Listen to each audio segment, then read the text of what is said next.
We're doing one that's not a video this time. The end. Bye. Wait, why? I had this idea that we would go back and read a story, a GENO story. That I wrote. This was written over 15 years ago. Some of these characters may have magical attributes, like the 80s. And it is the characters that were in the pilot, because it's literally Kit, Tracer, Poochie, Ava, and Vicky. That's right. The reason why this came up is because Ryan and I went to the beach today and we were joking around about the fact that I wrote a story in which all the characters found an excuse to be in bathing suits and flirt with each other. I have not reread this story. I also, wait, all actually, my reactions will be real because I haven't read this in a really long time either. And action. Should I start? Kit Fox walked up to her friend Ava Wolf's door and rang the bell. Hi, Ava, said Kit tiredly. Oh, I guess I was too peppy. Said Kit tiredly. Sorry I'm late. I had to wake up Vicky. She's coming in. Don't worry. Hi, Vicky, greeted Ava. I can't believe this, said Vicky, scowling. I didn't even get to blow dry my hair. What time is it again? 6 in the morning, said a low, masculine voice from further inside. Tracer Jolt stepped into the hallway and said, "It was necessary that we get here this early so that we can discuss the plans with Commander Shay." Is Poochie here? Screech! A familiar scrape of metal against a half-open garage door informed them all that Poochie Chainlink had indeed arrived at long last. You know, for a doctor, you're not very safe about your health, commented Ava to her disheveled boyfriend when he entered. Hello to you too, said Poochie. He looked too tired to give his usual enthused salutation of a jump up and down and a scream or two. They all... I hope that's what he normally does. He's like, ah! So, where's the mission heading this time, asked Poochie. Turd, said Ava, reading off the map. Well, you're a turd too, said Poochie. For one thing, it's pronounced tiered.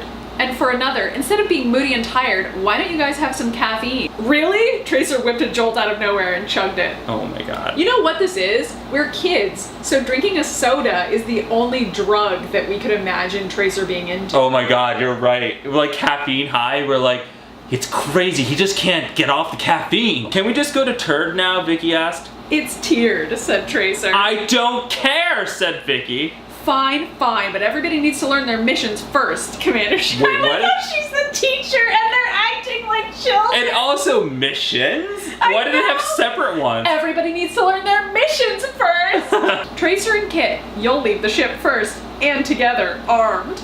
Kit, you use your best spells, and Tracer, you your best weapon. I like how it doesn't even specify what the spells or weapons are. You just bring your best weapons and spells. Don't worry, if you've got like a fucking pizza box, that's the best you got, braid it. I got a call saying to report to Tiered immediately, and then the call was disconnected. Just before the call was disconnected, continued Shay, there was a loud noise of suction, and the sound of someone gasping desperately as though out of air. Then there was a random explosion. Later, ... There's been a sudden change in the temperature, said Commander Shay as the ship landed. It's now incredibly hot. Well, that was fast. And this season, the only articles of clothing worn are skimpy bathing suits so no one gets too hot. But as a forewarning, maybe you should tell you boys that you're going to have to wear Speedos. Also, I love how, like, erotic they just got. Wait till you see them. The changing rooms are over there, said Shay, looking as though she was trying not to laugh. A shriek emitted from both rooms, and all 5 people ran out, clutching their suits. You expect me to wear this? It looks like an eye patch. This isn't gonna cover, everything we need to cover, said Ava. I like how she censors herself. Yeah, I know. She's an adult woman, and she's like, this isn't gonna cover my boobs. My little bummies! And then Poochie screams, this is gay! Yes, Poochie, you are gay. Poochie is gay. Like, canonically, he's gay. I don't really know what it would mean for these characters to be gay or what it would mean for them to be attracted to each other. Because you're 12.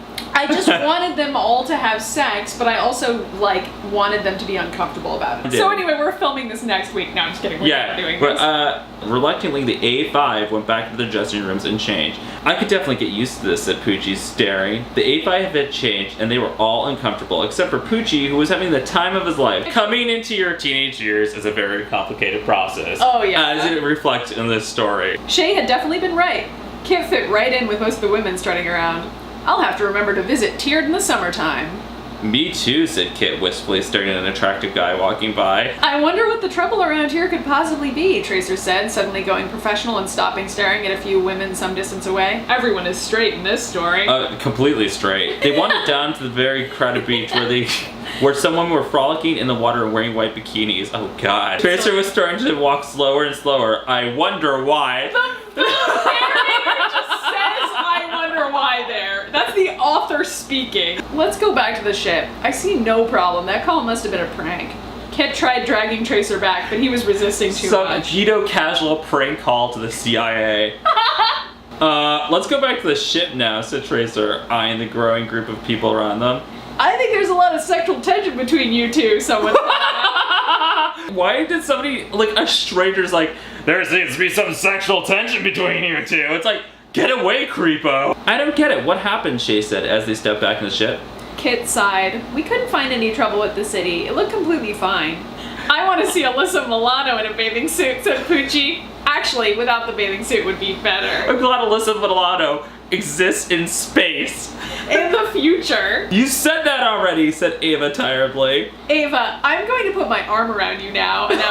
This is like a more embarrassing story for you than I know, a at 13. story about my perspective of what you looked like trying to date a women. girl. Shay thought a moment and then said, all 5 of you head out. You others might notice things that Tracer and Kit couldn't notice before. And this time, how about checking out the city and not the people in it? Wow. Why did only Kit and Tracer leave in the first place? Why didn't all 5 of them go the first time? Because they had to bring out their best weapons and spells, whatever the fuck that is. Sense. Alright, let's explore the beach first, said Ava. I just read that as explore each other first. That doesn't I'm writing my own fanfic of this. Hold on, I think I found something. Kit was standing in front of an unsuspicious looking soda machine. You're right, exclaimed Vicky. They do have Pepsi. Yes, I've been looking all day. No, Vicky, that's not what I meant, cried Kit. But Vicky had already shoved in 3/4 and punched the Pepsi button. Remember when Pepsi only cost 3/4? Oh my god. Out popped a can, but it was blank. No Pepsi label. No label period. It was a blank silver metal gleaming dully in the dim light. How weird, said Vicky. Maybe this is the thing that was sucking people in, Kit said. Impossible, said Ava. A soda machine? Possible, said Kit darkly. Possible. It's possible! Look, a payphone right next to it. Someone could have called Shay's number in no time flat. Let's get back to the ship. I'll do some chemical tests on whatever substance is in this can. They stepped into the mini lab that Vicky had on the ship. An hour later, they were all waiting for Vicky to finish, and finally she came out. Eureka, she cried, waving a drink in their faces. It's not really soda. It's a shrinking device. I think we'd better go back to the soda machine and investigate this, said Vicky. Thank you, Vicky. Well, the other one that's like, Vicky's like, something. I know, she's like, maybe we should do our jobs. And even later, well, someone was smart enough to figure out that they were shrinking. So they called Shay's number, and as they were, they got sucked into here. Vicky pointed to a vent right in front of the phone. She took out a nail file and picked up the screws on the vent. That's awesome. Here, said Kit. I'll go in. I'm smallest. I don't know why that matters. Because she's short as fuck, I don't know. Kit was sucked inside with a gasp. And there, a foot in front of her, stood the tiniest little woman she'd ever seen. Hello, the tiny woman said. I'm Adret Yadabon, the Princess of Terde. Have you come to save me? Her last name's Yadabon. Also, it says part 2, but part 2's a page and a half. I don't know. I think I wanted part 2 to be longer, but then I didn't have any more. Then she got bored. Are you ready for some exposition, everybody? Somebody's got to explain what the fuck is happening. I assumed you were finally going to save me. I've been stuck here for 2 days, and I'm very hungry. Okay, this already doesn't make sense. The people of Terde don't know I'm gone. How do they not know that her fucking queen is gone? But I like my fun, so I was walking about on the beach and I went to get a soda. My guard, Dragoo, accompanied me. We both got sodas, and I could sense something peculiar about them, but I was careless and I drank some. Dragoo had a bit after me, and just as he saw me shrinking, he heard me say, Dragoo, call Commander Shay. He called her because we are friends after all. Then he himself began to shrink. I like how she talks like an old-timey medieval princess. By then, I had already been sucked into the vent, and he was too, just after he made the call. The explosion killed him, but I put up a magic shield in time. I also want to... Wait, Dragoo was instantly dead? Vexra, murmured Adret. My sister. She wanted to be the queen and not I. And not I! She is a powerful sorceress, and we've been rivals since the beginning of time. She's my twin. Vexra made the soda, said Address. It was all a trap for Terde to fall into her hands as little people. What? This is an absurd evil plot.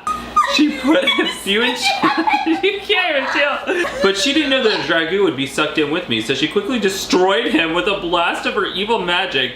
That's what made the sound of the explosion on the phone call. Since then, she just killed any other shrunken person who had actually drunk the soda. This is absurd. Also, she's like, my sister's killing people, but I'm really hungry. Adret wore a bikini just as slutty as ever. Oh my god, calm down.